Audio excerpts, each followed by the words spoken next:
Buongiorno e ben ritrovati, buon martedì a tutti, in diretta puntuali alle 12 per raccontarvi i fatti principali della giornata. Subito però è martedì e allora vi presento il sondaggio di oggi, sondaggio politico, perché chiaramente con la bocciatura del terzo mandato ora si apre la corsa all'interno del centrodestra per il dopo Zaia. Vediamolo insieme il quesito: centrodestra, quale partito deve esprimere il candidato governatore? Lega 0422 16 26691, Fratelli d'Italia 0422 16 26690. La chiamata è gratuita, è sufficiente uno squillo perché venga correttamente registrata la vostra risposta. L'esito poi questa sera nel corso di Ring. Ma come sempre la cronaca ad aprire le nostre dirette, i nostri telegiornali, perché dopo la terribile vicenda di Mestre, un'altra storia di violenza sessuale nei confronti di una donna padovana sequestrata e violentata da un uomo appena uscito dal carcere. Ci aggiornano in diretta Federico Cibotto insieme a Valentina Visentini. Buongiorno Valentina. Sì, buongiorno. Da Padova ci sono analogie pazzesche tra la bruttissima vicenda di Mestre, dove una bambina di 11 anni è stata seguita e violentata da un uomo appena uscito dal carcere, recidivo, e anche qui a Padova è accaduto sabato mattina. Un 36enne kosovaro uscito il giorno prima dal carcere Due Palazzi si è presentato sotto casa di una donna, una 37enne di origine albanese, con una scusa l'ha contattata al telefono, le ha fatto credere che il figlio 18enne fosse in grave pericolo e si è fatto raggiungere sotto la minaccia di una pistola. Ha poi portato la donna prima in un'abitazione del quartiere Palestro e poi dopo aver consumato della cocaina l'ha trasferita in un'altra abitazione poco lontana dalla prima, disabitata, e qui per almeno 3 ore ha abusato di lei, l'ha violentata ripetutamente. Alla fine la donna, stremata, è riuscita a scappare dopo aver ricevuto una telefonata nel quale capiva che il figlio non era in pericolo ma stava bene. La donna è riuscita, approfittando di un momento di distrazione dell'uomo, ad uscire dalla casa dell'orrore dove si era consumata la violenza e a scendere in strada. Qui ha trovato un passante e subito ha allertato la polizia. Sono arrivate le volanti sul posto, è stato attivato il codice rosso, raccolta la testimonianza della donna che ha fornito anche particolari importanti per localizzare l'abitazione dove era stata portata in un primo momento e poi in un secondo momento. Alla fine i poliziotti, dopo 24 ore di ricerche, hanno individuato l'uomo e lo hanno sorpreso mentre ancora dormiva nel letto. Si tratta, come vi ho detto, di una 36enne kosovaro con numerosi precedenti, irregolare nel territorio, numerosi precedenti. Era stato in carcere fino al giorno prima per scontare una pena per reati contro il patrimonio. È appena uscito di prigione, ha messo in atto il suo folle piano abusando per una giornata intera di questa donna, che ora è sotto shock ma ha ricevuto subito le cure anche dagli uomini e dalle donne della Polizia di Stato, che sono riusciti ad individuare chi le aveva fatto tutta quella violenza che aveva subito in un giorno. Ma sentiamo le parole del questore di Padova, Marco Dorisio, e poi la linea può tornare allo studio. La donna era stata in qualche modo seguita, perché ha fornito spiegazioni sul perché quest'uomo l'ha avvicinata. Sì, anche adesso si sta contestualizzando anche un movente, si stanno vagliandoci un movente ben preciso, probabilmente potrebbe essere stata vittima di una probabile vendetta. E quindi, ripeto, l'importante era dare una risposta a questa donna, dare risposte alle donne, ripeto, contestualizzando l'accaduto, individuando e bloccando il presunto responsabile. Non più di qualche giorno fa, durante le celebrazioni del 173esimo anniversario, appunto nell'intervento che ho fatto, ho sottolineato un po', no, questa piaga ancora della violenza contro le donne, quindi il ciclo della violenza, le donne vittime, il triste epilogo del femminicidio, e quindi sicuramente fatti gravi che devono essere subito, ripeto, tante attività di prevenzione, perché poi bisogna parlare di cultura del rispetto del prossimo. Dobbiamo riappropriarci del rispetto del prossimo, del rispetto delle persone, del rispetto delle donne.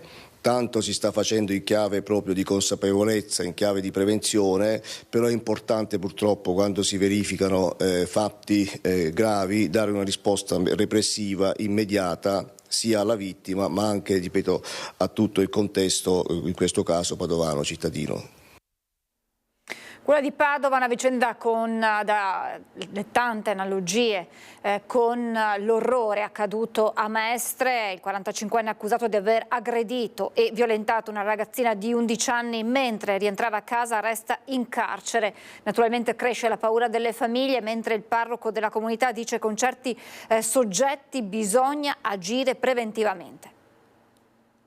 Tutte le risorse, anche quelli che erano a riposo, si sono gettate sulla strada per rintracciare il colpevole e così è avvenuto. Dobbiamo essere grati alle forze dell'ordine. Resta rinchiuso nel carcere di Venezia, dove all'interrogatorio di garanzia col GIP si sarebbe avvalso della facoltà di non rispondere Massimiliano Mulas, il 45enne di origine sarda, accusato di aver aggredito e violentato una ragazzina di 11 anni dopo averla seguita fino a casa mentre rientrava dalla palestra, giovedì pomeriggio.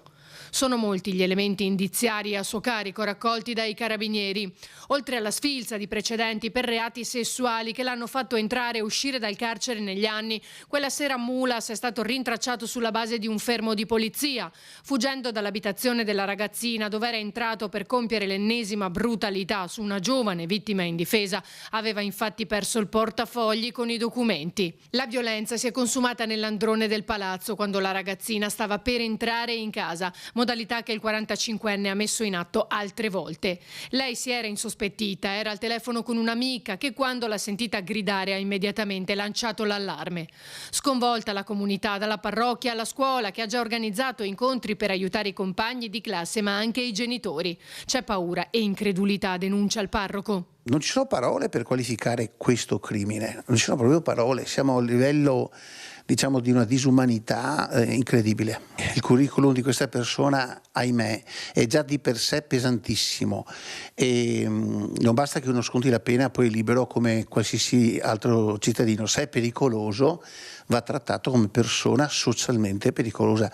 Questo è mancato. Al di là della pena, ecco, devono anche garantire la sicurezza sociale, quindi io credo che ci voglia anche una giustizia preventiva. Abbiamo bisogno veramente di imparare in questi giorni come fare, perché lo dico per me almeno, così anche per i catechisti della parrocchia eccetera, ci troviamo tutti quanti inadeguati. La piccola vittima e la famiglia hanno ricevuto supporto immediato per far fronte al dramma che li ha investiti. Il Comune ha attivato subito e tuttora tutti i suoi canali supporti sociali nella scuola, con le famiglie, con la comunità scolastica fisiologicamente coinvolta e d'altro canto l'azienda sanitaria ha preso in carico la ragazzina. Anche qui si tratterà di vedere come reagisce di fronte a un trauma che sicuramente si porterà dentro sempre. È un percorso di accompagnamento a più mani dove il Comune sta facendo la sua parte e sicuramente farà tutto quello che sarà nelle sue corde, nelle sue possibilità. Ma questo non doveva accadere, evidenzia Besio, lanciando un appello allo Stato. Lo Stato non può abbassare la testa e far finta di non vedere che ci sono delle situazioni davvero pericolose dove, per quanto tu abbia attivato determinate misure, evidentemente non sono bastevoli e queste persone devono essere messe nella condizione di non nuocere. Davvero non possiamo attendere che si verifichino altri casi per poter procedere. Questo è sintomo di uno Stato, un sistema che non funziona, perché le risposte arrivano quando è già troppo tardi. Adesso il racconto del carabiniere della compagnia di Mestre che grazie ad una intuizione giovedì sera, dopo la brutale violenza, è riuscito ad arrestare lo stupratore seriale. Carmine Tondi, lei è il carabiniere che è riuscito a fermare lo stupratore seriale. Come ci è riuscito? Sì, sono proprio io. La sera del 10 aprile avevo appena terminato il mio turno di servizio e mi stavo preparando per uscire quando siamo stati avvisati, che siamo venuti a conoscenza che c'era stata una violenza sessuale ai danni di una bambina di 11 anni. Allora prontamente siamo scesi tutti in ufficio e grazie anche al nostro comandante ci siamo dislocati nelle varie zone di Mestre alla ricerca di questo soggetto. Sulla Gazzella in auto con i colleghi, dopo aver battuto a tappeto tutte le zone di Mestre, parchi, aree commerciali, il centro città, l'intuizione arriva ai giardini di Via Piave. Sono trascorse pochissime ore dalla brutale violenza aggravata. Il carabiniere riconosce lo stupratore, sebbene con abiti nuovi appena comprati a Padova, e lo chiama per nome. Transitando in Via Piave abbiamo notato questo soggetto che era molto agitato, nervoso, girava senza una meta. Un soggetto con fare sospetto che chiedeva informazioni, monete a tutte le persone che passavano. E allora prontamente sono sceso dal veicolo e gli chiedevo un documento di riconoscimento e lui mi rispondeva che aveva perso il documento. Allora gli ho chiesto il suo nome e me l'ha riferito, e allora prontamente con i miei colleghi l'abbiamo portato in caserma per identificarlo. 23 anni, originario di Napoli, il carabiniere Carmine Tondi, in servizio presso la compagnia di Mestre di Via Milanese, una volta catturato il pedofilo, il suo primo pensiero è stata la bimba abusata. Sono molto vicina alla famiglia e alla bambina. Grazie alla sua intuizione, da molti viene ora considerato come il paladino della giustizia per essere riuscito ad arrestare in tempi davvero celeri il pedofilo stupratore, ma lui umile risponde così. No, vabbè, ho fatto solo il mio lavoro. La Lega invoca la castrazione chimica, Fratelli d'Italia lancia un monito al governo e il Partito Democratico presenta un'interrogazione parlamentare. Da ogni parte politica la richiesta è la stessa: capire perché un soggetto così pericoloso fosse libero di agire indisturbato. Il posto adatto per questa persona, che non è un malato di mente ma è uno stupratore seriale, va messo in carcere dopo essere stato castrato chimicamente con una legge approvata dal Parlamento ad hoc, perché, lo ripeto, ci sono bambini e donne che non possono avere paura di uscire per la strada, di camminare in libertà e di vivere la propria vita, perché ci sono animali di questo genere pronti ad aggredirla. Soluzione condivisa anche da Fratelli d'Italia, che aggiunge: sarebbe auspicabile davvero arrivare a soluzioni che li rendano inoffensivi. Credo che da parte di chi svolge funzioni all'interno delle istituzioni ci debba essere una presa d'atto rispetto a un problema che esiste e che deve essere necessariamente risolto, quindi capire adesso cosa non ha funzionato è l'aspetto sul quale dobbiamo lavorare, cioè qual è la misura che è mancata? Una domanda che arriva da più fronti e che vuole risposte, come evidenzia anche il Partito Democratico. Sto presentando un'interrogazione parlamentare rivolta sia al Ministro dell'Interno che al Ministro della Giustizia, proprio per avere delle valutazioni su quanto è avvenuto e su perché possa succedere che una persona di questo tipo non sia monitorata, perché azioni fatte nel passato, violenze fatte nel passato, evidentemente facevano di lui un soggetto non pericoloso, pericolosissimo alla luce di quanto è avvenuto. Questo soggetto non è solo uno stupratore seriale, ma è un pedofilo. E davvero si fa difficoltà a comprendere il perché fosse libero. La giustizia deve essere celere, la pena deve essere esemplare e dobbiamo fare in modo che non accadano queste vicende. La responsabilità politica e delle istituzioni, che non si può affermare al commento a fatto avvenuto, ma deve investire in un controllo sociale, in un monitoraggio, in una prevenzione che richiede un lavoro quotidiano nelle politiche sociali e appunto di prevenzione di quanto accaduto. Voltiamo pagina, la strada Romea ancora al centro della cronaca dopo l'ennesimo incidente mortale. I sindaci chiedono più sicurezza. Il rettilineo della Romea si conferma una strada macchiata di sangue. L'ultima vittima, Paolo Innone, 52enne, originario di Bassano del Grappa ma residente in provincia di Rovigo, ha perso la vita senza poter far nulla per evitare l'impatto fatale. Il camion, che arrivava da Venezia in direzione Chioggia, ha frenato per non prendere la macchina che aveva rallentato, ma per colpa dell'asfalto viscido ha invaso la corsia opposta e ha centrato in pieno il furgone di Innone. Un impatto che non ha lasciato scampo. Innone era titolare di una piccola azienda, viveva con l'anziana madre madre. L'autista del tir, 44enne moldavo di Mestre, invece è stato portato in ospedale. Non era ferito in modo grave, ma è stato sottoposto a tutti gli accertamenti di rito per valutare le sue condizioni psicofisiche al momento dell'incidente. Come da prassi verrà iscritto nel registro degli indagati per omicidio stradale. La strada Romea nel tratto tra Lova di Campagna Lupi e Codevigo è rimasta chiusa per tutto il giorno. Il sindaco Alberto Natin ha espresso solidarietà alla famiglia della vittima e ha chiesto interventi urgenti per limitare la velocità lungo la Romea. Dopo Pasqua è previsto anche un vertice dei sindaci attraversati dalla strada statale con la vicepresidente della Regione Veneto Elisa De Berti per tracciare un possibile percorso della variante. Dal 2023 sono stati 18 i morti lungo la Romea, 4 solo nell'ultima settimana. Incidente la scorsa notte intorno alle 2 lungo l'autostrada A4 tra gli svincoli di Latisana e Porto Gruaro all'altezza di Teglio Veneto. Un tamponamento violento ha coinvolto un furgone e un mezzo pesante fermo in sosta. Nell'impatto è rimasto gravemente ferito il conducente del furgone, un 31enne. Sul posto sono giunte le squadre dei vigili del fuoco da Latisana, Porto Gruaro e Udine, supportate da autogru. I soccorritori hanno messo in sicurezza l'area dell'incidente ed estratto l'autista del furgone rimasto incastrato al posto di guida. Il ferito, che trasportava autoricambi, è stato affidato alle cure dei sanitari del SUEM, stabilizzato e successivamente trasferito in ospedale. Illeso invece il conducente del mezzo pesante che trasportava legname. Sul luogo sono intervenuti gli agenti della Polizia Stradale per i rilievi e personale autostradale di Alto Adriatico. E adesso ancora violenza a Treviso, questa volta in un negozio del quartiere di Santa Maria del Rovere, dove un gruppetto di cosiddetti maranza hanno aggredito il titolare dell'esercizio commerciale che li aveva semplicemente ripresi.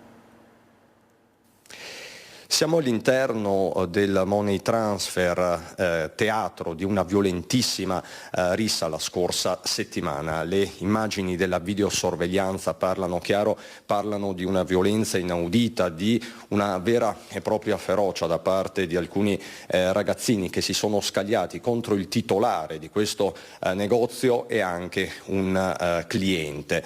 Sequenze molto concitate, quelle che potete vedere e che appunto sono state catturate dal sistema di videosorveglianza interno. I fatti risalgono al 9 aprile, al pomeriggio del 9 aprile. Siamo in via 55esimo Reggimento Fanteria nella zona di Santa Maria del Rovere. Qui con me c'è la moglie del titolare, che tra l'altro è stato preso a calci e pugni, la signora Nar. Sì. Buongiorno Nar. Suo marito in questo momento è in questura, conferma? Adesso questura, sì. È in questura per denunciare l'episodio? Sì. Adesso vado a questura, mio marito. Ecco, è stato un episodio veramente violento e lo vediamo anche dalle immagini della videosorveglianza. Sì, perché questo giorno è 9 aprile, pomeriggio sera 7. Mio marito lavora qui, anche io lavoro qua. Uno cliente mi ha dato soldi, è andato fuori. Dopo quelle 2 ragazzini vai di là, anche di là con palloncino. Dopo mio cliente una bicicletta mettono qua fuori. Dopo 2 ragazzini dato pugno. Lui. Ecco, quindi prima c'è stata una colluttazione tra questo suo cliente e questi ragazzini che stavano giocando a calcio, a pallone fondamentalmente. Quindi prima questi 2 ragazzini, che sarebbero molto noti per fatti analoghi qui nel quartiere, hanno inveito contro questo cliente, poi lo hanno in qualche modo aggredito. In quel momento è intervenuto suo marito, che stava all'interno del negozio. Sì. Dopo mio marito vado fuori, cosa è successo? Perché uno cliente tanto pugno.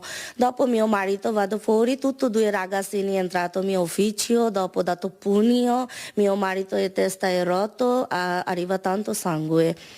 Minimo 30 minuti lui ha dato pugno, mio marito anche uno cliente, tutti e 2.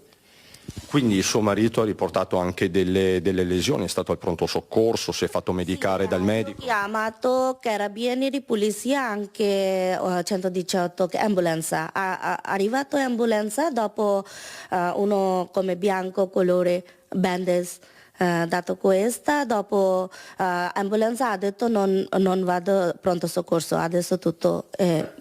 Quindi lo hanno bendato, lo hanno medicato ed è rimasto qui a casa. 10-15 minuti medicato dentro di ambulanza, dopo ha detto non tanto grave, non vado al pronto soccorso, e questo per fortuna, insomma. Quindi diciamo lesioni limitate, ma tanta, immagino, la paura, un fatto violento. Questi ragazzini sono noti, già hanno colpito in altre attività, furti sono frequenti anche nei market qui della zona. Sì, anche quei ragazzini tutti e due come 3-4 anni minimo, quelli alimentari, anche di là c'è 2 alimentari, ha detto quel proprietario, come succo di frutta, anche patatine, prendono questa, dopo vado fuori, non danno quei soldi. Sì. Ecco, chiarissimo, insomma siete un po' ostaggio. Rubano sempre qualcosa. Rubano sempre qualcosa. Quindi siete tante volte polizia, quella alimentari Liton, anche quella alimentari Caer, tante volte chiamano polizia ha detto quella ragazzina sotto di 18 anni, cosa fare io? Questo è il tema, ed è un tema ricorrente in questi giorni. Grazie davvero signora Nar per questo racconto. Insomma, un quartiere ostaggio di questi ragazzini, di questi Maranza, così sono stati definiti, che stanno agendo, pare, indisturbati. Vedremo se ci saranno delle conseguenze nelle prossime ore e nei prossimi giorni. Ragazzini protagonisti di altri episodi di violenza da Padova a Montebelluna, ve li raccontiamo tra pochissimo. Prima però andiamo nel bellunese, a Ponte nelle Alpi per l'esattezza, dove la Guardia di Finanza di Belluno ha individuato un deposito irregolare di rifiuti denunciando il proprietario. Ci racconta tutto Tiziana Bolognani. Buongiorno Tiziana.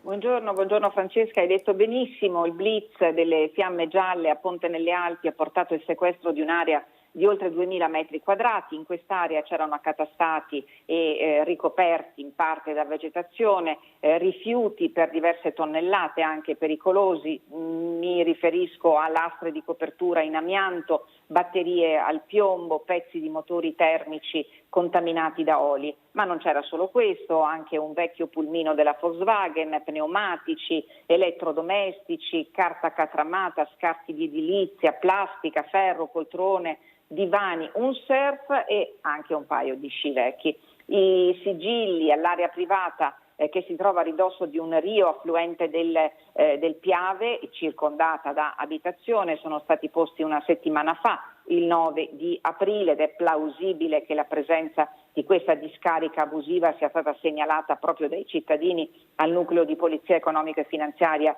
della Guardia di Finanza, che ha inviato per gli accertamenti i propri uomini. Alla magistratura sono stati deferiti i proprietari dell'area, che sono indagati per i reati previsti dal testo unico sull'ambiente, e sono in corso approfondimenti sui veicoli rinvenuti, sull'eventuale danno ambientale che potrebbe essere stato cagionato dalla prolungata persistenza sul terreno di questi materiali, dalle possibili infiltrazioni di oli usati e anche di percolato nel sottosuolo. A tale proposito le Fiamme Gialle hanno allertato anche l'ARPAV, che deve verificare il grado di pericolosità dei rifiuti che già lo immaginiamo con l'azione di dilavamento del terreno potrebbero avere causato l'inquinamento delle falde acquifere. Francesca, da Ponte nelle Alpi per il momento è tutto. Gli aggiornamenti che contiamo di avere anche direttamente dal comando della Guardia di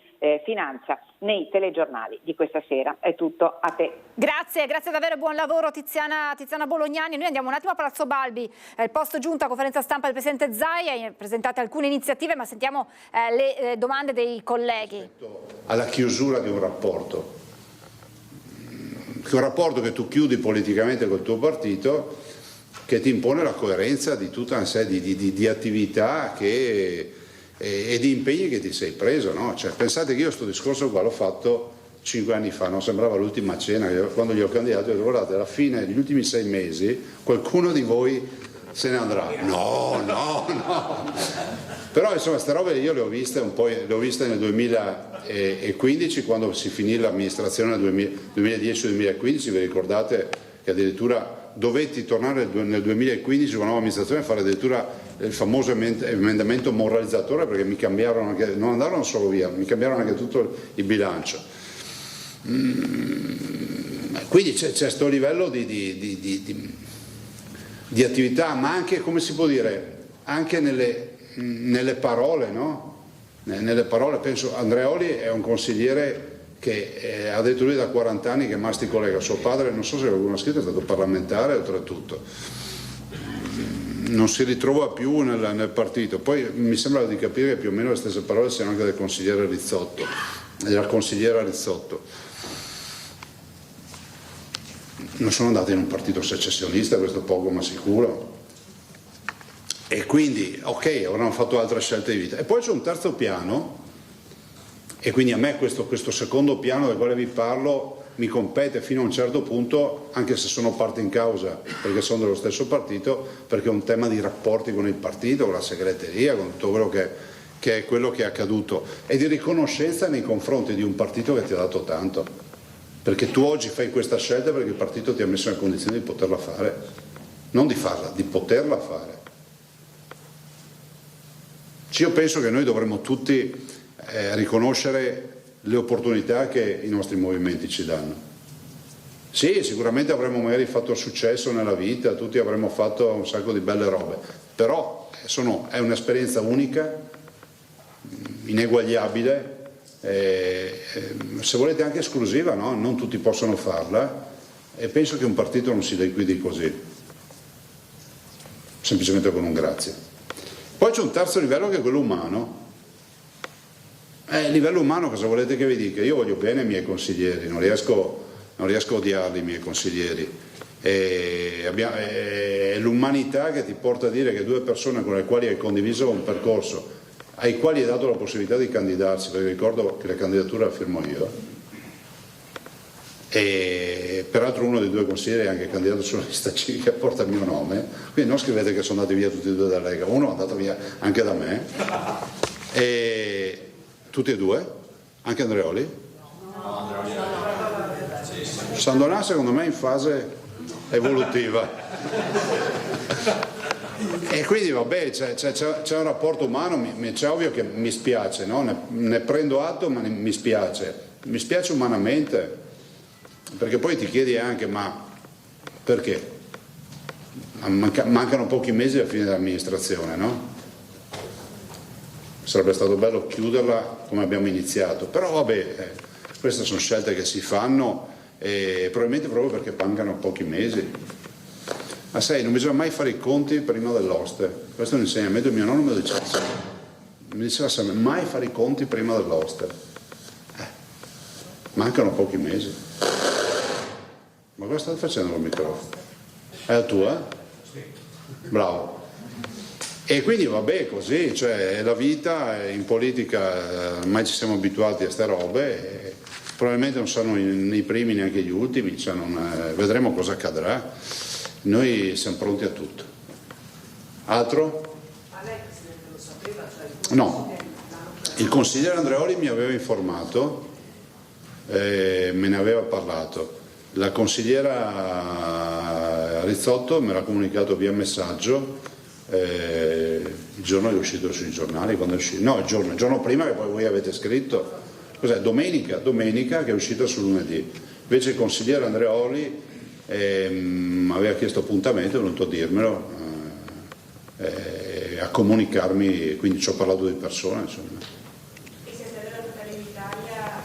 Prego? Si attende da Fratelli d'Italia, come ha chiesto Villanova, che rinuncino alle presidenze di commissione? Sai, allora, loro sono lì, mutuo le parole di Villanova e dei miei consiglieri che condivido, loro sono lì in ragione del fatto che sono stati eletti da un partito, sono lì anche i consiglieri regionali che sono stati eletti tra le file di un partito, perché ricordo che nel 2020 se si fossero candidati su altri partiti non sarebbero mai entrati in questa amministrazione, e io penso che sia un atto talmente personale e intimo che valuteranno, diciamo, con estrema coerenza sul da farsi. Condivido il fatto che si debba, che i consiglieri abbiano anche ragione di porre almeno questa questione, no? pongono una questione, attenzione, non è una minaccia a mano armata o sotto, diciamo, pressione di forza fisica. Penso che ancora in un paese libero dei consiglieri che sono stati dei validi compagni di viaggio possano dire sì. Considerate che una consigliera, la consigliera Rizzotto, è stata capogruppo e presidente di commissione e sono 10 anni di regione grazie alla Lega, e il consigliere Andreoli sta compiendo il suo 5° anno di regione sempre grazie alla Lega. Altro? Prego. L'articolo 67 della Costituzione, che leggo perché non vorrei sbagliare, ogni membro del Parlamento rappresenta la nazione ed esercita le sue funzioni senza vincoli di mandato. Nel 2018 qua tantissimi partiti, anche la Lega, avevano intenzione di modificare questo passaggio della Costituzione, anche perché c'era stato parecchia gente che se n'era andata in quella legislatura 18-22, esatto, un 300 circa cambi di casacca. Poi invece nel 2022 nel nuovo programma elettorale pare sia rimasta solo Forza Italia. Lei personalmente lo cambierebbe questo articolo? Ma guarda, non perché che è la mia idea, ma non semplicemente perché sia l'idea di un singolo cittadino che si chiama Luca Zaia, ma perché è quello che ci dicono i cittadini. Se voi andate in strada adesso, tornando nelle vostre redazioni, vi fermate e fate questa domanda ai cittadini, vi dicono tutti. Cioè, il cambio di casacca, io ho votato lì, cioè perché vai dall'altra parte? Ma del resto, se andate a vedere anche i commenti nei social, sotto le comunicazioni, vanno tutti in questa direzione. E penso che il vincolo di mandato sia qualcosa di assolutamente legittimo. Dopodiché, per carità, ci sarà mezzo mondo che non la pensa come me, e non lo tiro fuori oggi perché, tiro fuori questo argomento perché c'è stato questo passaggio, ma per carità, noi siamo il primo partito che accetta, diciamo, persone che cambiano idea strada facendo, però a 360 gradi sarebbe una bella garanzia, ma non per i partiti, per i cittadini. Cioè, voi mettetevi nei panni del cittadino che ti elegge, come se io domani mattina decidessi di togliermi la casacca e dico, attraverso, sì, vabbè, adesso andiamo piano, vabbè, cambio casacca, ma avrei quantomeno l'obbligo di finire il mio mandato, di arrivare a un consuntivo finale. Sentite, io non mi sono candidato alle europee, ma scrivetela sta roba, vi ricordate la motivazione? C'è qualcuno che aveva dubbi sul fatto che io non potessi avere consenso alle europee? No, per quello che Salvini si è incazzato. No, vabbè, ma sentite, io rispondo ai cittadini. Il cittadino, guarda, il contratto sociale è chiaro, Rousseau lo dice sempre, lo dico sempre e lo dice Rousseau, il cittadino ti delega a rappresentarlo e quando non lo rappresenti più ti toglie la delega. E che cos'è questa? È l'elezione, no? Quindi quando mi hai delegato io devo arrivare alla fine, non si lasciano lavori a metà, ed è esattamente quello che ho fatto. Quindi io penso che la direzione del cambio di casacca sia uno dei grandi temi. Diciamo, avremo meno calciomercato, definiamola così. Però guardate, l'interlocutore Fratelli d'Italia per noi resta un interlocutore affidabile, ci sono solo loro che hanno colpe. Se loro cosa volete? Non hanno le porte chiuse con la sbarra, hanno le porte aperte come c'hanno tutti i partiti. Probabilmente il mio segretario magari annuncerà qualche altro ingresso nel nostro partito e funziona così.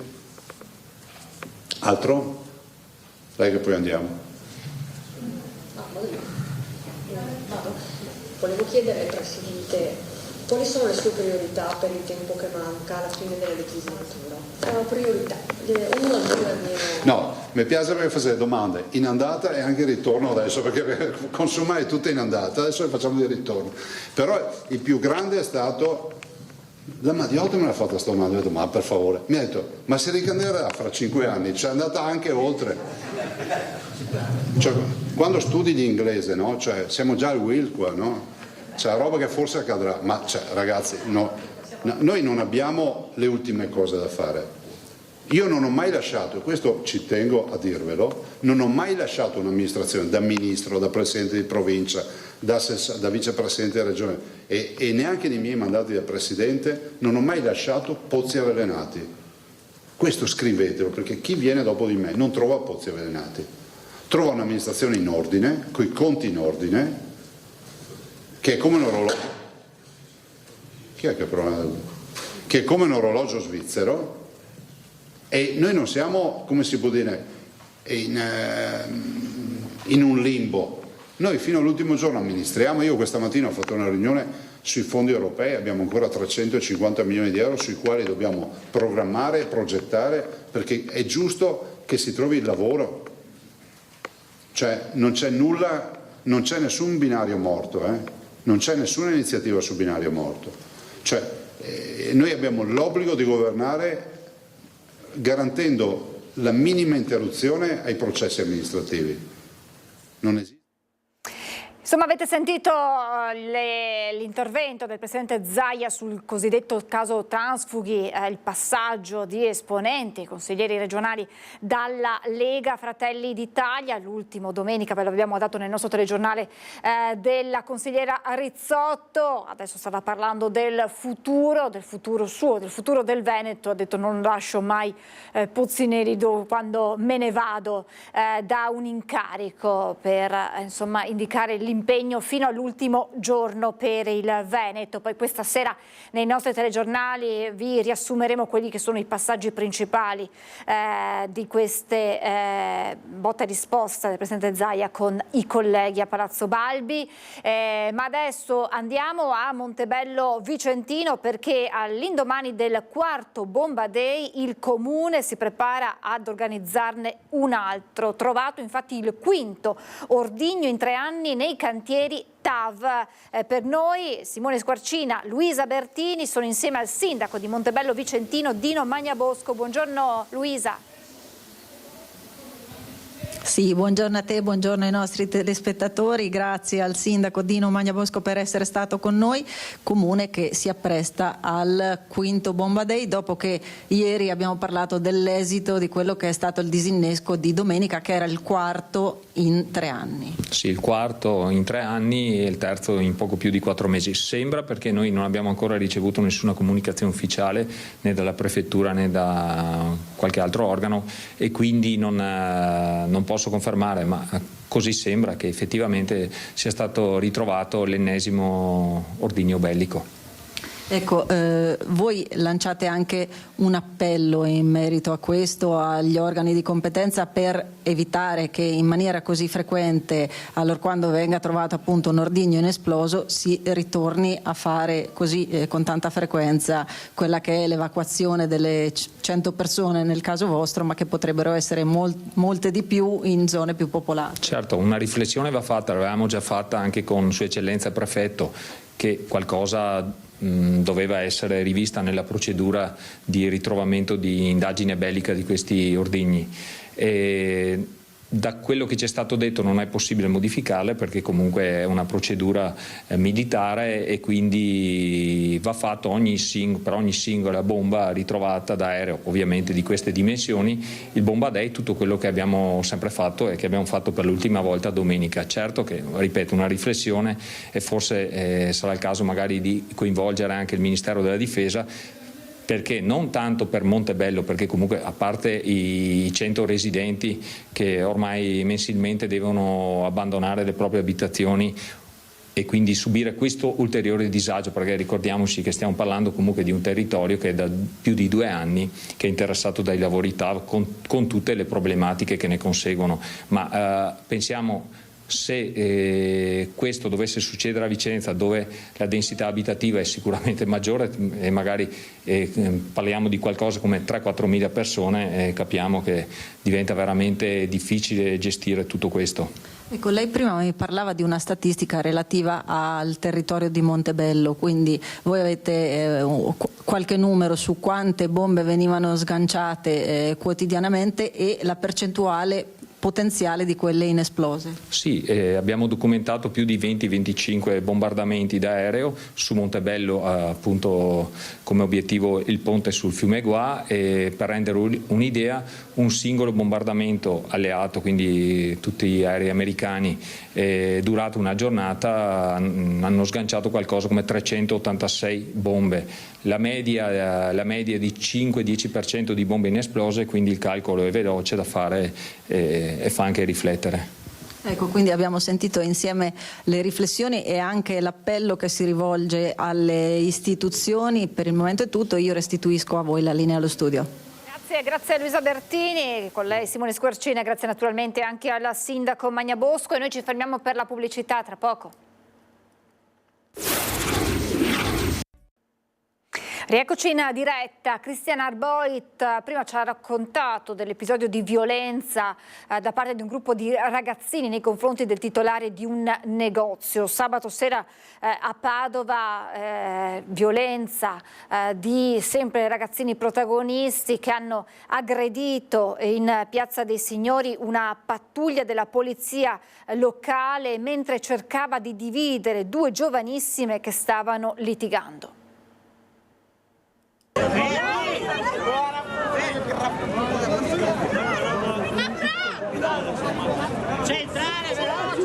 La richiesta di aiuto alla radio, centrale, veloci, urla l'agente della polizia locale, accerchiato insieme alla collega da centinaia di giovani mentre sta tentando di sedare la lite tra due ragazzine. Le due giovani però continuano ad insultarsi, a tirarsi i capelli. Una, forse quella che ha scatenato l'aggressione, si divincola per scappare dalla vigilessa contro cui si accanisce con una violenza inaudita. La pattuglia della polizia locale era l'unica sabato sera in Piazza dei Signori. Non ci sono agenti in più che possono dedicarsi a una determinata zona, quindi evidentemente se una determinata zona è particolarmente controllata ne va di conseguenza che le altre zone, tutta Padova, sia meno controllate. Noi mesi scorsi avevamo il servizio interforze nelle piazze e sabato sera c'era una volante della polizia locale, punto. Se la zona rossa della stazione è presidiata, il rischio è che il centro rimanga scoperto, sottolinea Bonavina. È capitata questa situazione di sabato sera, ma potrebbe ricapitare, quindi ecco, dobbiamo valutare che non possiamo mandare allo sbaraglio una pattuglia, che sia polizia locale, che sia polizia di Stato, carabinieri, guardia di finanza, credo che sia veramente la stessa cosa, ma in certe zone è necessario che ci sia un controllo un po' più importante. Sono le 22 di sabato sera, mentre si consuma la violenza sono tanti i cellulari pronti a riprendere, ma solo due i ragazzi che cercano di fermare la giovane che picchia la vigilessa e che alla fine riesce a scappare. Un'altra cosa sicuramente brutta è il fatto che tutti quei ragazzini che erano lì attorno coi telefonini a riprendere, invece di intervenire, invece di separare queste due ragazze, sembrava quasi le incitassero per avere un video ancora più bello da postare sui social. L'indagine ora sta cercando di capire come sia iniziata la lite, se ci sia stato un furto o una rissa scaturita da un diverbio. Nel frattempo gli agenti accerchiati hanno riportato contusioni guaribili in 7 giorni. A loro la solidarietà dell'assessore e il sostegno del sindacato.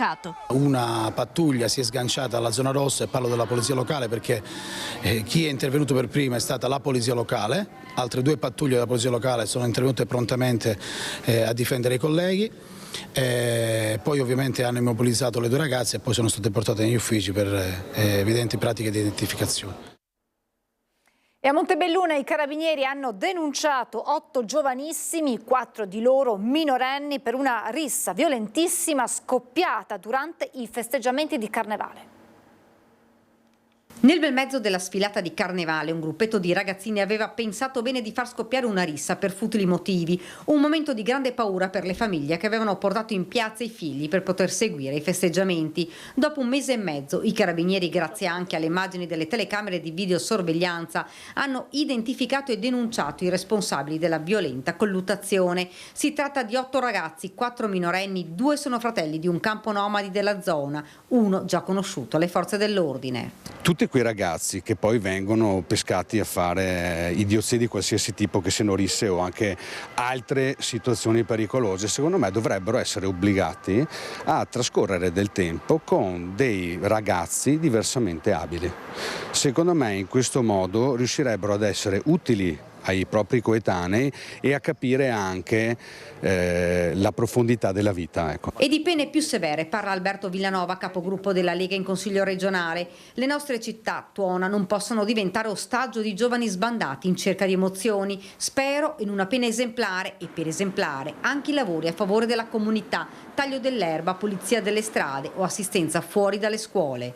Un fenomeno, quello delle baby gang, che continua a dilagare. La mancanza di rispetto è poi diventata una regola. Sempre a Montebelluna si è verificato un episodio increscioso nel fine settimana. Alcuni giovani hanno deriso davanti ad un bar una ragazza portatrice di handicap, imitando la sua camminata e prendendola in giro. Episodio che non è passato inosservato e rilanciato anche via social. Credo sia incommentabile, ecco, perché è assolutamente inumana e vergognosa. Non so nemmeno cosa dire da un punto di vista proprio umano emotivo, perché devo cucirmi la bocca, come spesso mi capita, perché le persone così non sono nemmeno persone. Il blogger bassanese Luca Faccio interviene dopo l'episodio dei 4 ragazzini che si sono ripresi sui tetti della città e lancia un messaggio alla regione e alle scuole. Continua a far discutere molto l'episodio dei 4 ragazzini che saltavano sui tetti di Bassano a ridosso del Ponte Vecchio, riprendendosi con i telefonini e mettendo a rischio la loro vita per un like sui social. Imprudenza, certo, sciocchezza, certo, avventatezza, certo, ma secondo il blogger bassanese Luca Faccio bisogna andare oltre, perché questi gesti sottolineano un ben più serio malessere che riguarda i giovani d'oggi e diventa fondamentale che il mondo adulto si metta nelle condizioni di ascoltare la loro voce, le loro paure, il loro disagio, famiglie, scuola, politica. Senza un lavoro di squadra, dice Faccio, non si possono aiutare i ragazzi e le ragazze a crescere e lancia un appello forte alla regione e ai dirigenti scolastici. Dobbiamo imparare ad ascoltarli e dobbiamo imparare, le istituzioni devono dialogare e la scuola deve dialogare. E chiedo al presidente Zaia, all'assessore ai servizi sociali Lanzarin e all'assessore all'istituzione Mantovan di emanare una circolare da inviare a tutte le scuole per ascoltare i giovani, cioè metterli in cerchio e ascoltare i loro problemi in modo che possano esprimere le loro paure, i loro sentimenti, ma i giovani sono ricchi dentro. Certo. Bisogna insegnare e lasciarli che buttino fuori anche il loro disagio, le loro tristezze, le loro emozioni. E chiedo, visto che lo conosco, appunto al presidente Zaia, di investire su questo. Se si trovasse davanti i ragazzini che hanno fatto questa sciocchezza, cosa gli direbbe? Gli chiederei perché e che senso volevano dare loro a questa cosa qua. Torniamo a Treviso con l'ennesima aggressione in via Roma davanti ad un kebab. 2 giovani ubriachi hanno ferito al collo con un coccio di bottiglia il titolare dell'esercizio. Secondo alcuni testimoni erano giovani già conosciuti in zona. Era uscito per salutare degli amici ed è poi finito all'ospedale sanguinante con una ferita al collo. Il titolare del kebab Istanbul City di via Roma a Treviso con i suoi 4 dipendenti si è staccato dal lavoro per uscire nel porticato e chiacchierare, seppur per poco, con i connazionali come lui di origine turca. Al momento dei saluti e del ritorno dietro al bancone il titolare si è trattenuto qualche secondo in più all'aperto.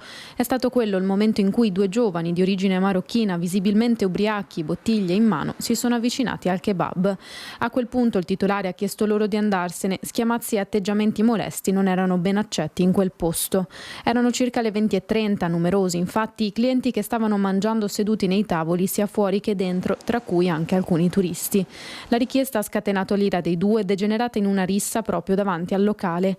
A prendere le difese del titolare è arrivato anche un dipendente, ma nulla è servito per evitare all'uomo un fendente al collo procurato scagliandogli addosso un coccio di bottiglia rotta. Subito sono stati avvisati i carabinieri e SUEM 118, intervenuto per soccorrere il ferito. Il titolare è stato trasportato in ospedale per le cure del caso. Visionati i filmati delle telecamere di videosorveglianza, i militari dell'Arma hanno deferito i 2 giovani per lesioni. Non il primo caso, secondo quanto testimoniato dai dipendenti del locale, sicuramente il primo di questa gravità. A quell'ora bar e locali della zona la domenica sono già chiusi, ma tra i commercianti c'è chi riferisce che la presenza di persone moleste e ubriache non è nuova nella zona. Torna quindi al centro il tema della sicurezza di Via Roma, nonostante il presidio fisso poco distante dalle forze dell'ordine. Elisa Valdagno, dopo un litigio, ma padre e figlio di origini indiane sono finiti al pronto soccorso. Valdagno, una violenta lite che esplode improvvisamente per strada la domenica sera.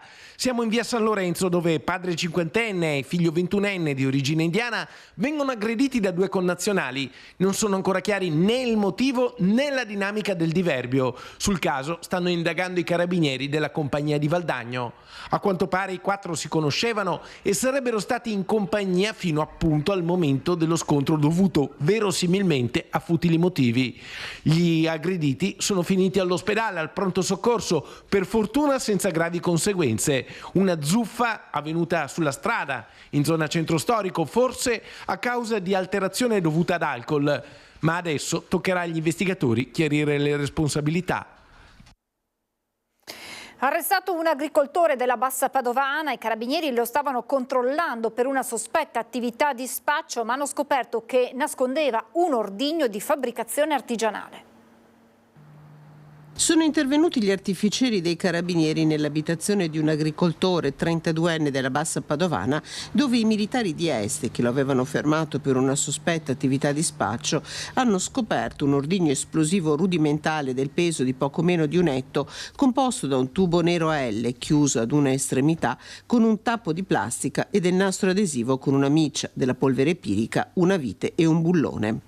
L'ha scoperta in un deposito vicino alla sua casa, dove i militari hanno trovato e sequestrato anche 1,5 etto di polvere pirica. L'operazione è nata dopo che l'agricoltore, fermato su una vecchia utilitaria montagnana di ritorno da Verona, è stato trovato in possesso di 62 grammi di cocaina, 2 panetti di hashish e 4 di sostanza da taglio. Portato in carcere a Rovigo, il 32enne deve rispondere di spaccio di stupefacenti e detenzione di esplosivo. 2 persone sono state arrestate per droga dai carabinieri di Cittadella, che hanno perquisito 4 abitazioni di 4 uomini tra i 26 e i 40 anni. Le perquisizioni hanno permesso di rinvenire e sequestrare un ingente quantitativo di sostanza stupefacente già suddivisa in dosi, 6 etti di cocaina e poi chetamina, marijuana e hashish. Trovato anche materiale per la pesatura e il confezionamento, oltre a telefoni cellulari. Gli strappa il cellulare e poi chiama la vittima. Se vuoi indietro il telefonino mi devi portare i soldi. Arrestato dai carabinieri un 28enne per tentata estorsione e rapina. Ha tentato di estorcere del denaro all'uomo a cui aveva sottratto con violenza il cellulare. Il grave episodio è avvenuto a Montebelluna il 12 aprile. In manetta è finito un 28enne senza fissa dimora con precedenti di polizia, arrestato in flagranza di reato. Si tratta di un marocchino, di un giovane marocchino che ha rapinato il cellulare a un soggetto che aveva conosciuto poco prima nell'ambito del punto SNAI di Montebelluna, e a seguito di quel furto, di quella rapina avvenuta, aveva chiesto la restituzione del cellulare previo pagamento di una somma di denaro. Se mi dai 70 euro te lo restituisco, così aveva detto lo straniero alla vittima, un 45enne operaio residente nel Bellunese. Era riuscito a mettersi in contatto con lui e a ricattarlo, ma l'uomo non ha atteso un attimo e si è rivolto ai carabinieri. Così all'appuntamento fissato dallo straniero in centro città si sono presentati anche i militari dell'Arma, che hanno atteso la consegna del denaro, poi sono entrati in azione. L'arresto è stato convalidato, il cittadino marocchino rimarrà in carcere in attesa del processo. L'appello dei carabinieri. L'intervento delle forze dell'ordine è sempre risolutivo, è inutile dire che sottostare a questi comportamenti non fa altro che aggravare nell'ambito appunto sociale quello che è poi un fenomeno che invece potrebbe essere ridotto ai minimi termini con un intervento anche più incisivo da parte delle forze di polizia. Il maltempo sta rendendo ancora più complicata la situazione viabilità tra Pederobba e Cornuda dopo la chiusura del sovrappasso lungo la Feltrina chiusa per un tratto proprio per questo danneggiamento sovrappasso causato da un camion la scorsa settimana, e traffico ancora più congestionato a Pederobba nelle scorse ore a causa di un camion in panne, lo vedete nelle foto, è rimasto in panne proprio davanti al municipio, quindi in pieno centro paese, vedete le auto in fila, traffico nei centri di Cornuda, Pederobba e delle frazioni congestionato proprio a causa della chiusura di un tratto di Feltrina e del senso unico alternato sulla provinciale. Insomma, ieri abbiamo fatto un reportage per raccontare quel lunedì nero che già avevano preventivato i sindaci già domenica, ve l'avevamo raccontato con Christian Arboit. Ebbene, quelle che erano le previsioni si sono poi verificate con grossi problemi al traffico. Vediamo il servizio.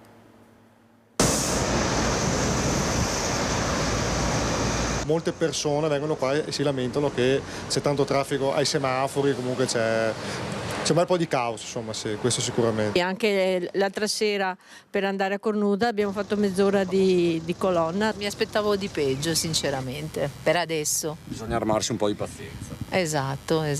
Era da anni, forse decenni, dai tempi della vecchia Feltrina, che sulle strade interne tra Pederobba e Cornuda non si vedeva così tanto traffico, auto ma soprattutto mezzi pesanti, deviazione obbligata vista la chiusura di un tratto di regionale dopo che venerdì un tir ha urtato le travi di un cavalcavia percorrendo la provinciale sottostante, così al semaforo di Cornuda. Adesso passano dei cambi, prima osservavo qua 2 tir attaccati, fanno anche una certa impressione se uno deve attraversare la strada o in bicicletta.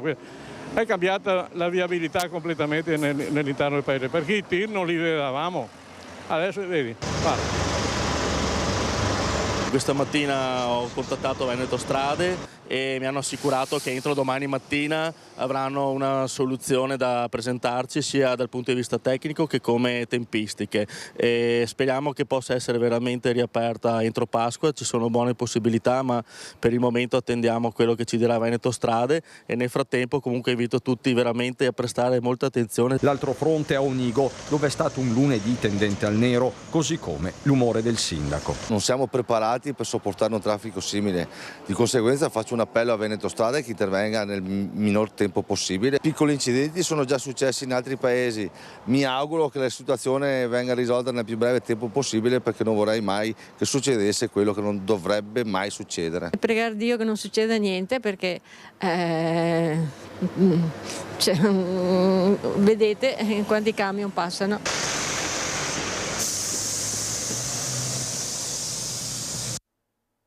Pioggia che non complica solo la situazione traffico per la chiusura della Feltrina, ma che sta causando alcuni problemi a Meduna di Livenza con le prime ordinanze di chiusura per strade allagate. Allora andiamo subito sul posto con Tommaso Migotta e il nostro Christian Arboit. Buongiorno Christian.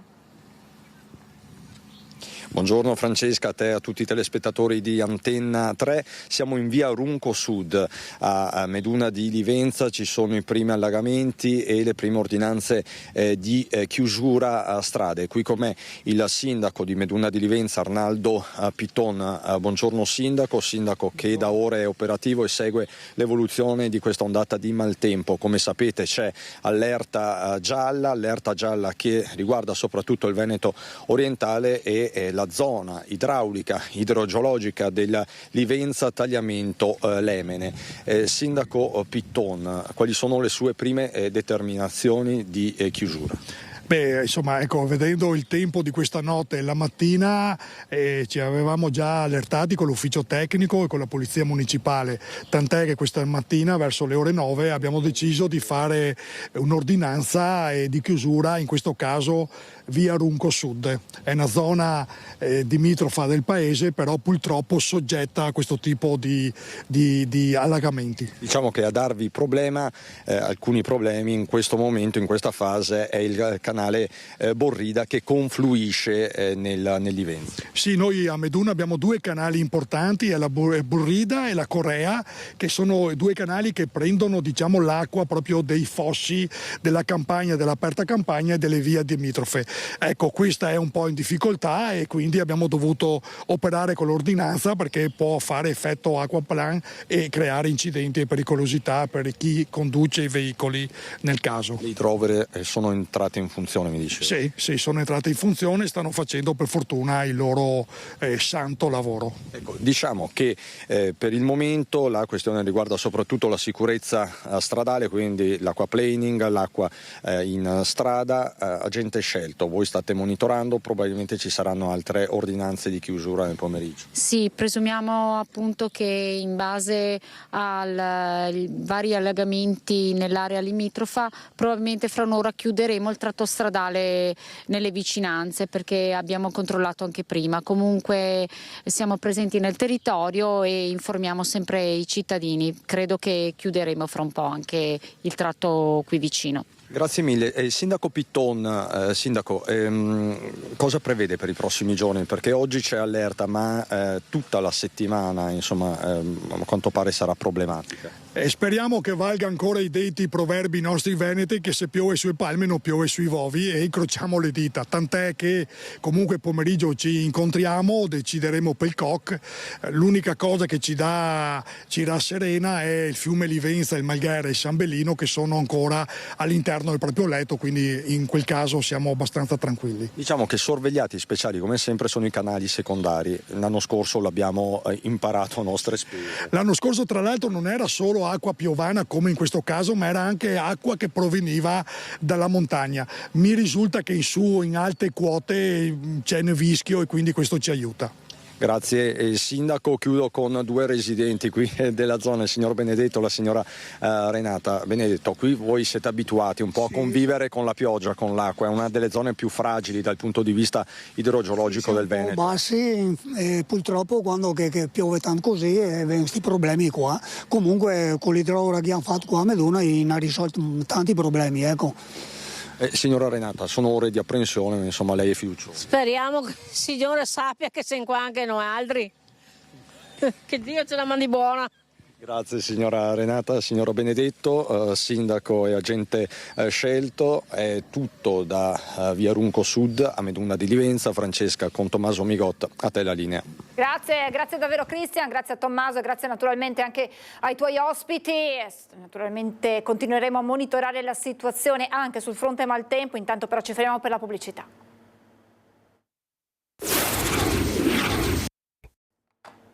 Rieccoci in diretta, torna purtroppo, vista la cronaca, il tema della violenza sulle donne, ma oggi la affrontiamo da un altro punto di vista, dal punto di vista del recupero degli uomini violenti. Lo facciamo insieme al dottor Fabio Ballan, counselor e operatore di cambiamento maschile. Buongiorno dottore, grazie per essere con noi. Abbiamo un problema di audio, mentre ripristiniamo l'audio del dottor Ballan vi introduco che Cambiamento Maschile è un servizio realizzato dalla cooperativa sociale Una Casa per l'Uomo in collaborazione con il comune di Montebelluna.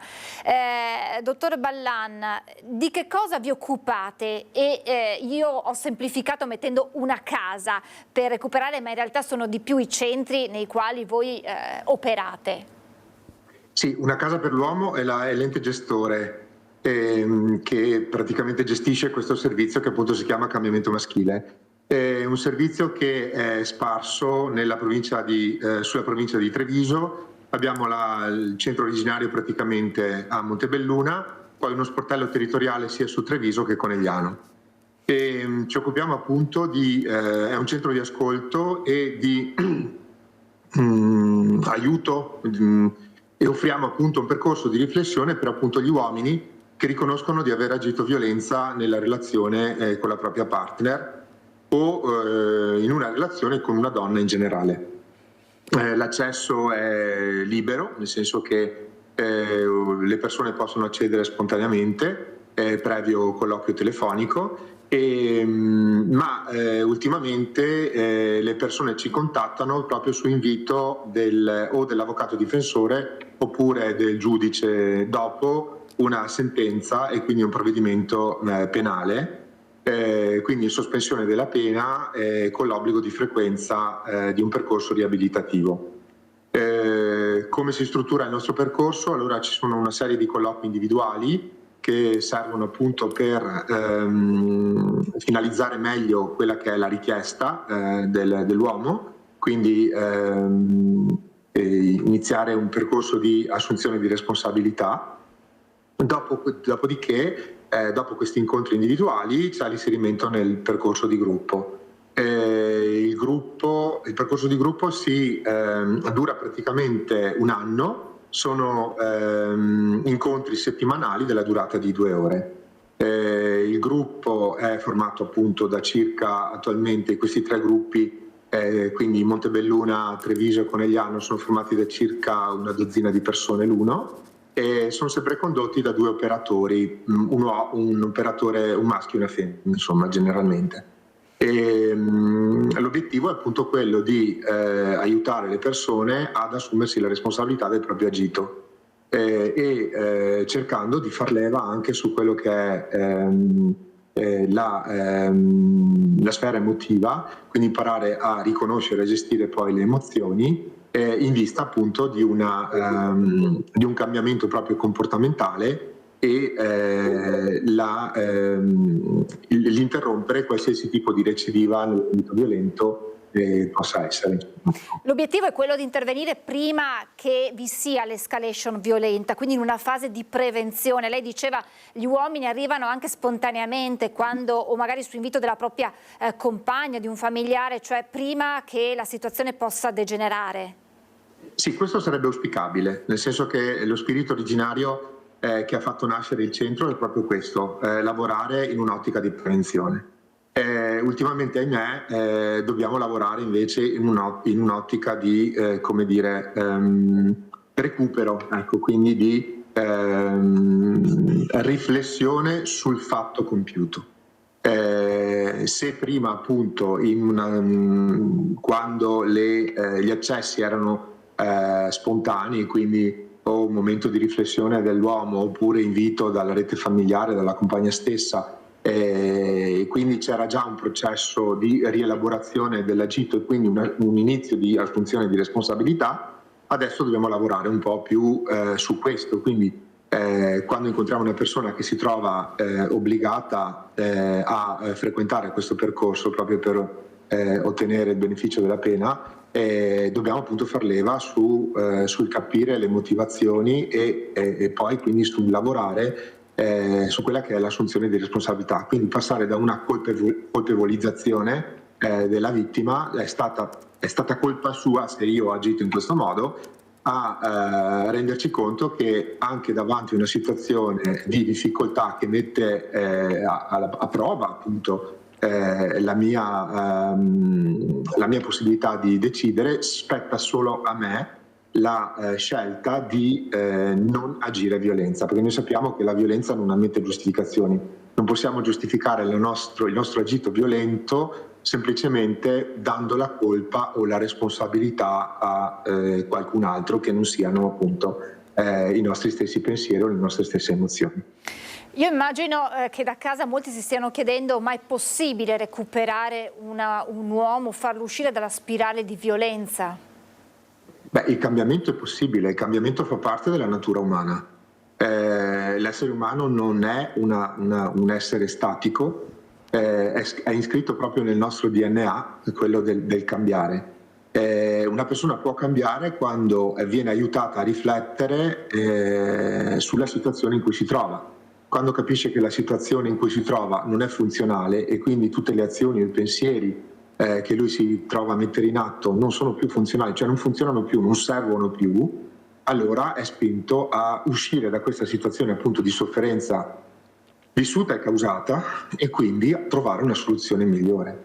E da qua appunto il punto di forza del percorso di cambiamento.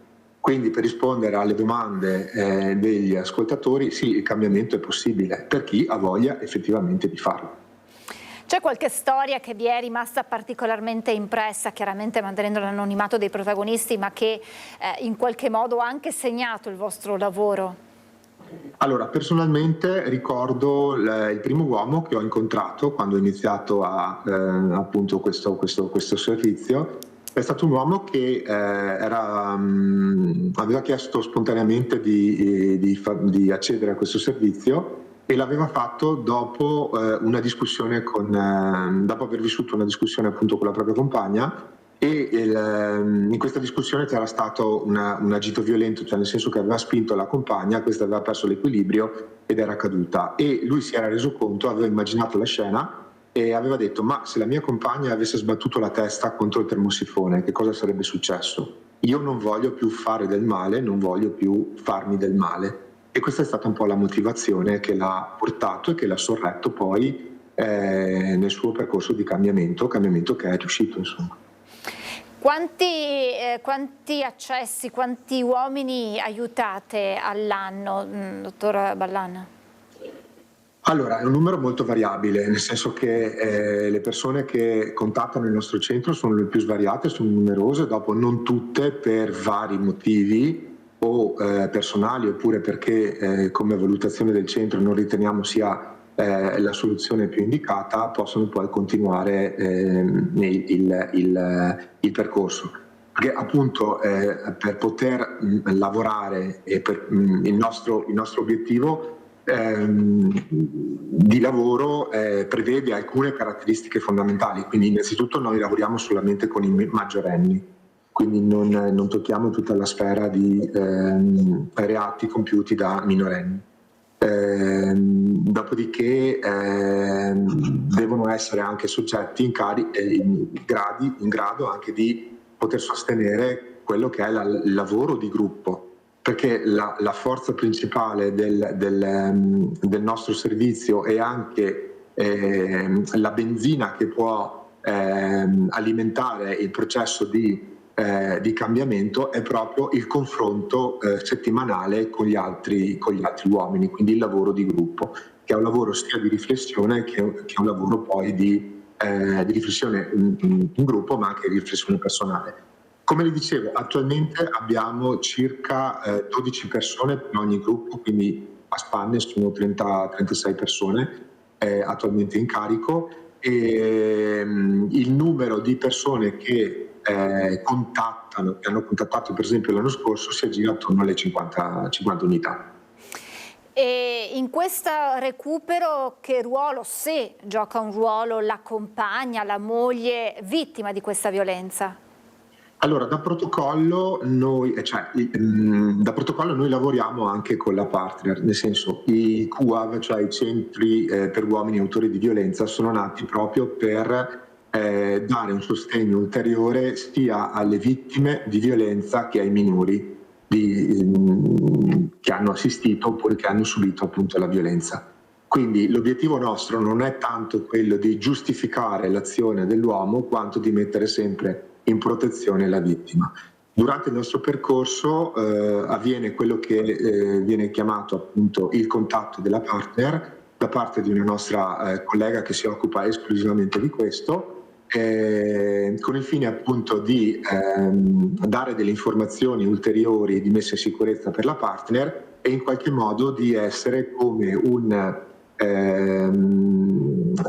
punto ulteriore di aiuto qualora ci fossero delle recidive durante il percorso. Generalmente questa fase è possibile se autore e vittima sono ancora all'interno di una relazione. Ormai quasi tutti gli uomini in carico al nostro servizio hanno interrotto la relazione con la vittima della violenza. Il cambiamento, diceva lei prima, fa parte della natura umana. Il cambiamento è possibile per ogni forma di violenza o c'è un punto di rottura entro il quale voi non potete intervenire? Cioè c'è un limite della tipologia di violenza entro la quale è possibile recuperare e oltre la quale non è fattibile? Non so se mi sono spiegata. Allora, il punto di non ritorno è la non volontà della persona. Okay. Quella è la discrimine. Poi noi lavoriamo esclusivamente con violenza di genere, quindi violenza su una donna. Spesso veniamo contattati da utenti che si ritrovano a vivere l'obbligo, a espletare l'obbligo del giudice della frequenza di un percorso riabilitativo, ma purtroppo non possiamo accoglierli perché la violenza agita non è una violenza di genere, cioè non è una violenza agita su una donna. Quindi magari la violenza familiare nei confronti di un genitore, del padre, o la violenza verso un fratello o in un luogo di lavoro verso un titolare o un collega di lavoro, noi non possiamo lavorare in questo ambito. Lei ci ha dato prima dei dati, però immagino ci sia un sommerso, nel senso che ci sia bisogno di far conoscere ancora di più questo servizio per portare a galla e per avvicinare gli uomini a questa possibilità di recuperare. Allora, noi sappiamo da statistiche che generalmente una donna su 3 ha subito nell'arco della sua vita una forma di violenza. Quindi una forma di molestia, una forma di violenza anche verbale, psicologica o anche fisica. Se questa statistica è vera, significa che un uomo su 3 nell'arco della sua vita ha agito violenza. Il problema sta nel sdoganare praticamente il tema della violenza. La violenza viene vista solamente come un fatto di cronaca, un fatto che descrive un mostro, un malato, una persona patologica che ha problemi e che quindi non è inserita correttamente nella società e si trova poi a sfogare queste sue frustrazioni in atti violenti.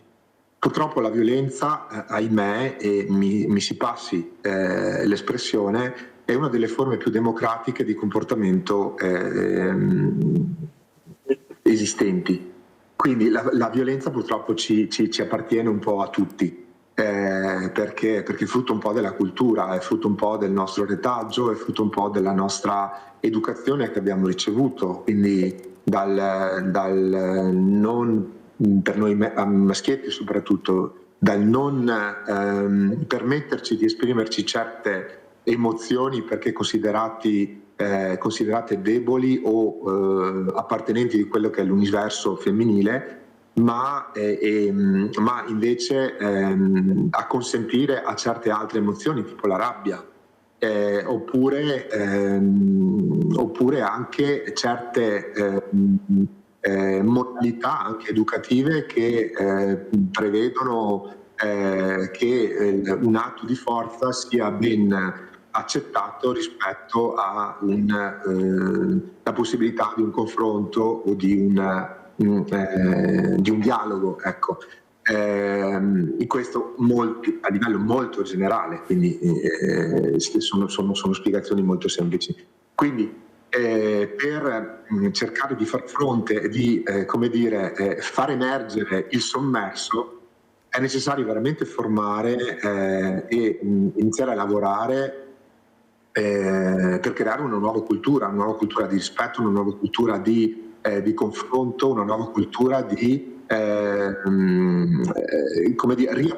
riappropriazione di quello che è il mondo emotivo e la bellezza anche del mondo emotivo e le possibilità che noi abbiamo per poterle esprimere correttamente. Grazie davvero al dottor Fabio Ballan, operatore di cambiamento maschile, naturalmente buon lavoro e grazie davvero per averci raccontato di questa realtà così importante sul territorio. Grazie davvero dottor Ballan, a presto. Grazie a voi, buon lavoro. Grazie.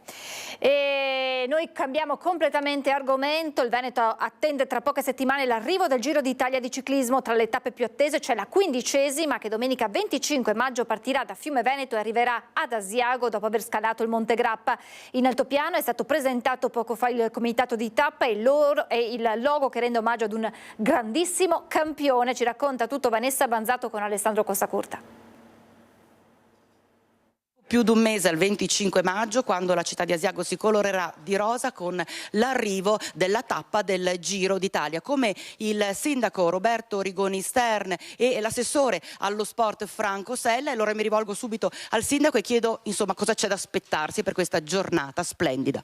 Ma sarà un grande evento, una festa per tutti i nostri cittadini, per tutti i turisti che vorranno venire ad assistere all'arrivo di questa tappa Fiume Veneto Asiago, una tappa molto complessa che tra l'altro percorre 4 comuni del nostro altopiano, quindi è certamente un momento di grande valore sportivo e che ci darà la possibilità di avere una grandissima visibilità a livello mediatico, e credo che chi assisterà a questo arrivo, chi assisterà anche a queste immagini anche televisive, avrà modo di rendersi conto della bellezza straordinaria del nostro territorio e di quello che è il senso appunto del valore sportivo che vorremmo conferire a questa manifestazione così rilevante. Assessore Sella, abbiamo sentito anche alcuni atleti che quotidianamente anche in bicicletta percorrono le strade di Asiago e hanno detto che questo è un territorio splendido per lo sport.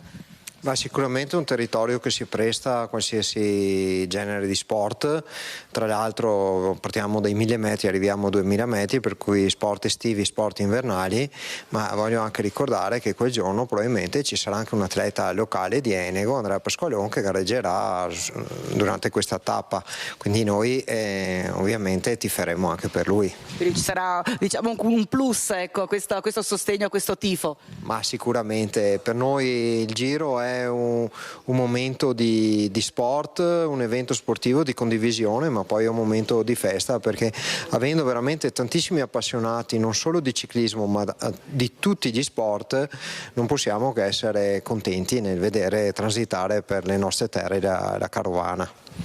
Poi c'è da dire che c'è anche un anniversario particolare, perché era il 5 maggio del 2000 quando Gino Bartali se n'è andato e voi avete voluto dedicare proprio, io mi sposto così lascio spazio, avete voluto dedicare il manifesto della tappa dell'altopiano proprio a Bartali. Sì, è il logo di tappa che è particolarmente evocativo perché richiama i simboli di Asiago, dell'altopiano, con l'osservatorio astrofisico, il nostro sacrario, in una concezione futurista della grafica, ma soprattutto al centro il nostro grafico Nicola Vella era voluto posizionare un Gino Bartali al 25° anno dalla sua morte, che è stato un grande protagonista del Giro d'Italia, questo a rinsaldare il legame che la città di Asiago ha con il Giro d'Italia, perché per noi questa è una tappa molto importante che torna dal 2017 e che ci lega idealmente con un filo conduttore alla prima tappa di Asiago, che è stata quella che si celebrò nel 1930. Quindi la storia che si ripete e lo sport al centro della nostra terra. Questo credo sia un messaggio importante che valorizza anche la grande vocazione sportiva del nostro territorio e soprattutto la vocazione ciclistica, perché sempre più persone scelgono le loro vacanze per le loro vacanze a Asiago e l'altopiano proprio per la ciclopedonalità, e questo ci dimostra appunto l'importanza che questi eventi hanno anche nella valorizzazione e nella promozione del nostro territorio. In chiusura vi ricordo in ordine il sondaggio di quest'oggi, sondaggio politico sul dopo Zaia, il centrodestra alle prese con la scelta del nome del candidato presidente. Quale partito deve esprimere il candidato governatore? Lega 0422 16 26691, Fratelli d'Italia 0422 16 26690. La chiamata è gratuita all'esito questa sera nel corso di Ring. Gli ospiti: Alessandro Manera della Lega, Tommaso Razzolini di Fratelli d'Italia, Gianluca Forcolin di Forza Italia, Matteo Favero del Partito Democratico e Tommaso Longo di Alleanza Verdi Sinistra. Appuntamento dunque alle 21 in diretta su Antenna 3 con Ring. Noi siamo davvero in chiusura nel ringraziare Alessandro Granziera e Renato Capoia in regia. Vi lascio con il documentario Borgo Italia e con il film The Constant Gardener, La cospirazione. Grazie, buon pomeriggio a tutti.